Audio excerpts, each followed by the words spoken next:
How's it going, Giants fans? Welcome back to Fireside Giants with your boys, Alex and Anthony. Before we start today's episode, I just want to say, sending our prayers from the Fireside Giants community, from Anthony and I to Damar, Hamlin.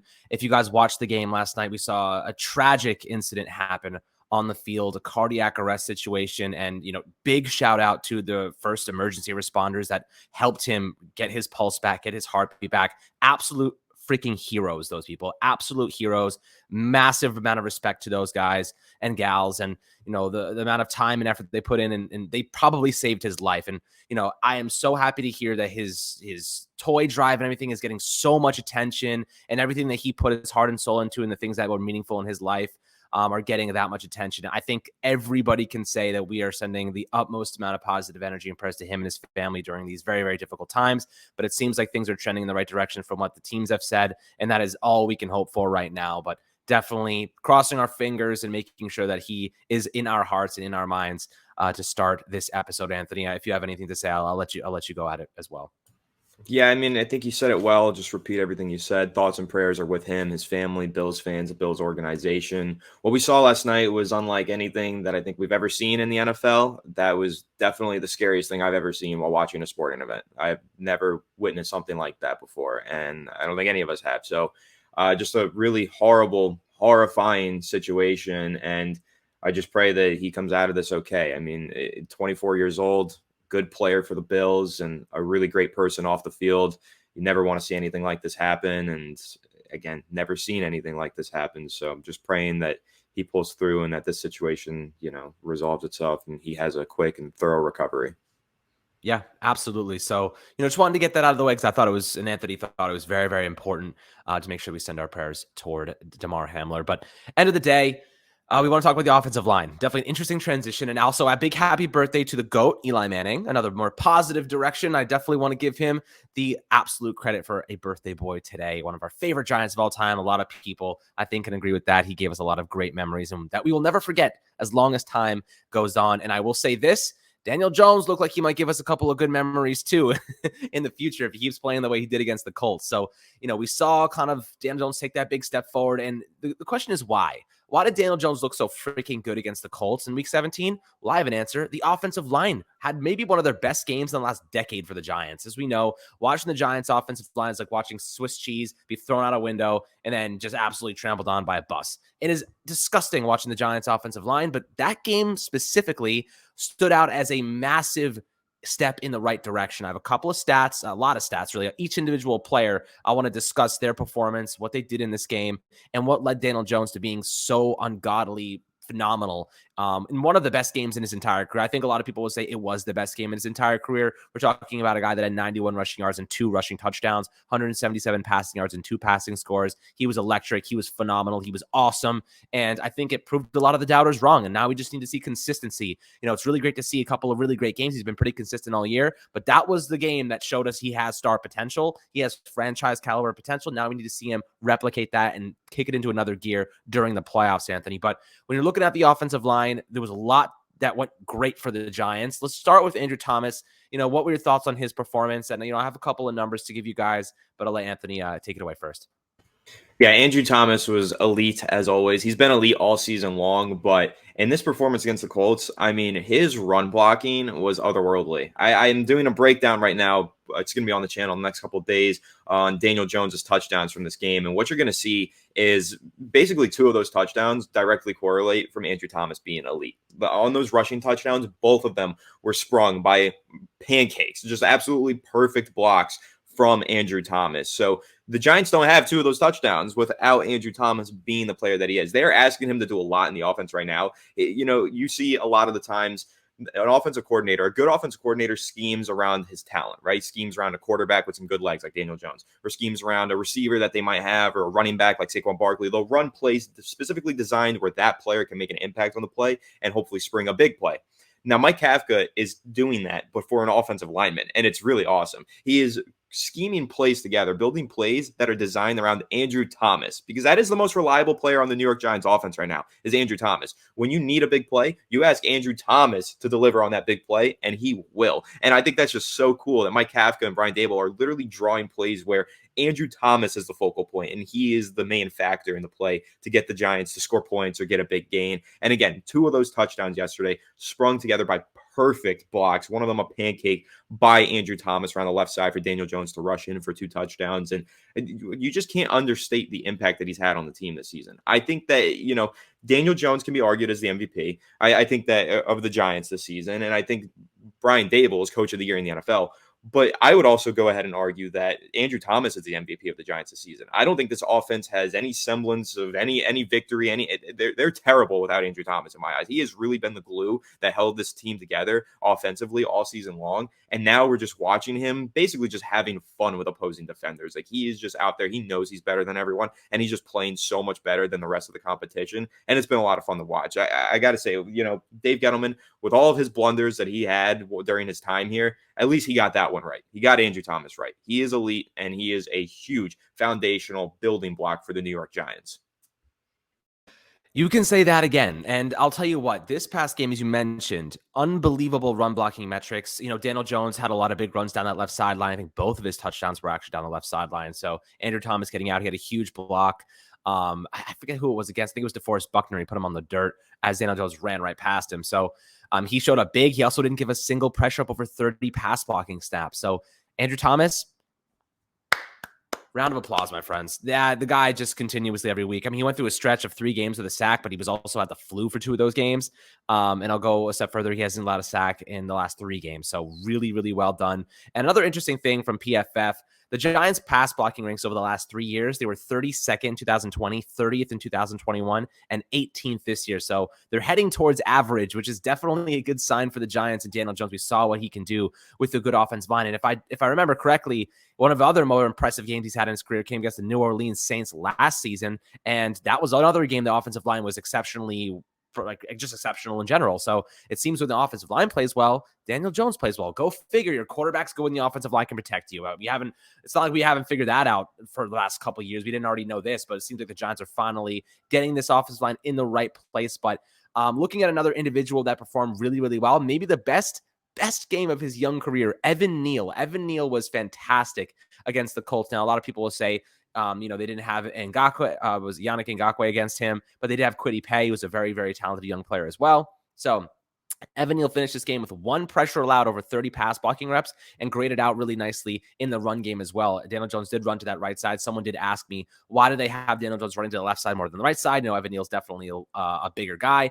I think there's 2 reasons. One, I think Andrew Thomas is capable of getting to the second level faster than Evan Neal because he's just more athletic. I think Evan Neal's a little bit slower, a little bit lower center of gravity. He doesn't move as nimble. So I think that they want Daniel Jones to really attack that left side.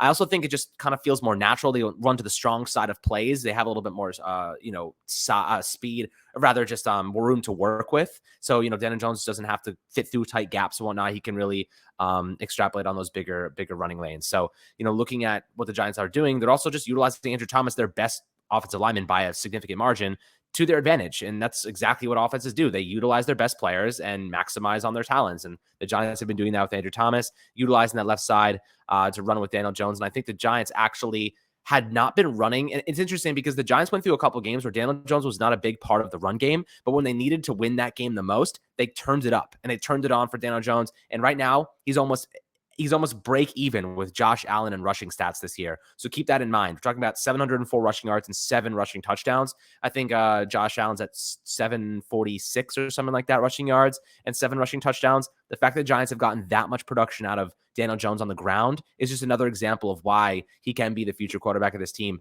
Just has to put it together in the passing game, which I think he can do with better weapons and better protection over the course of a full season. So I'm very excited to see him put that together, especially paired with the mitigation of his turnover problem in the past. So that's another big one. But Anthony, when we're looking at Evan Neal, how exciting is it to see him bounce that back after a kind of a tough performance against Minnesota and put together a really good one against the Colts? I mean, it's really exciting because I think that Evan Neal is hitting his stride right at the perfect time. I think the Giants in general are hitting their stride at the perfect time. They're playing their best football right now, dominating win over the Colts. First time scoring 30 points in over 40 games. It's like, what is that, 3.5 years. Unbelievable. Great performance from Brian Dable as well, Mike Kafka, everybody. Like the Giants are just hitting their stride right now, just in time for the postseason. Now that's the crucial part of this because Evan Neal, yeah, he struggled a lot this season. Week 7 goes down with a knee injury, is out for almost a month. I think it was over a month even. Comes back to the lineup, really struggles coming back from that injury. But now he's starting to play better week by week. He's improving. He's doing a couple things here and there that are just better than they were the week before. But right now, he's playing his best football, and that is perfect because the Giants are 2 weeks away from playing a postseason game. So this is when you want Evan Neal to start turning it up. This is when you want Daniel Jones, Saquon Barkley, all these guys to start turning it up, and they are. They are getting into perfect form right before the postseason, and that's really all the NFL is, right? Who gets hot at the right time? Right now, the Giants are hot, and if they can keep this rolling, stay hot going into the postseason, who's to say that the Giants, who've surprised everybody this season and pulled off a bunch of upsets and done everything that no one expected them to, who's to say they can't go into the postseason and make some noise? I absolutely think that they can. If they keep playing the way that they played against the Colts in Week 17, they can definitely win a playoff game, especially if they're going up against a team like Minnesota, who they barely lost to and who is completely out of form right now because they just got dog walked by the Green Bay Packers. So I think that the Giants are looking really good right now. Evan Neal is a big part of that. If he continues to play better and better, that's going to be huge for the Giants offensive line. As you mentioned, this is the best Giants offensive line in performance in arguably a decade. Like we haven't seen Daniel Jones have this kind of time in the pocket. We rarely saw Eli Manning have this kind of time in the pocket, but look at the difference that makes. And again, in the running game as well. The Giants have gone for over 200 yards rushing in 5 games this season. When was the last time they did that, right? That is tremendous. They are running the ball so effectively, and that's Saquon Barkley, that's the offensive line, and that's Daniel Jones being a dynamic, game-changing quarterback who can run with his legs, make plays with his legs. So I think that what you're seeing right now, again, like I said, the Giants are hitting their stride at the perfect time, and Evan Neal is a big part of that. Him just being better at that right tackle position opens things up for the offense because I mentioned they've schemed some plays for Andrew Thomas. They've relied on him to throw some key blocks, spring some touchdowns on the left side. But imagine if they can start doing the same thing on the right side with Evan Neal. Think about how good this offense will be when they can scheme together plays for both of their tackles to throw crucial blocks and spring together touchdown runs. So I love what I'm seeing from Evan Neal. He had a huge pancake in this game against the Colts. I've seen that clip on Twitter where he just demoralized somebody, just put them right into the dirt and probably put them 6 feet under. So I love what he's doing right now. He's really powerful, and that looked like exactly what we thought we were getting when we drafted the number 7 overall pick out of Alabama, because that was regular for him to do play to make plays like that during his time at Alabama. And now he's starting to make them in the NFL. So it's really exciting to see that his development is starting to come along. And again, right in time for the postseason, the Giants are playing their best football. And again, who's to say that they can't go in there and make some noise? Absolutely. And here's another interesting thing. So, we were very critical of one specific player pretty much throughout this entire season. Do you have any idea who that might be? He's a Pro Bowl Critical. alternate, if that gives you John a hint. Feliciano. That's my guy right there. Feliciano. John Feliciano, guys. So we've been pretty harsh on John Feliciano. Most people have. And I want to give credit where it's due because in the last 3 games, John Feliciano has only given up 2 total pressures in the last 3 games combined. That's pretty damn good. So what we're seeing here is that the offensive line has actually gelled pretty nicely over the last 3 weeks or so. They've really taken a big step forward. I know Evan Neal gave up 4 pressures against Minnesota. He was kind of the outlier in that game.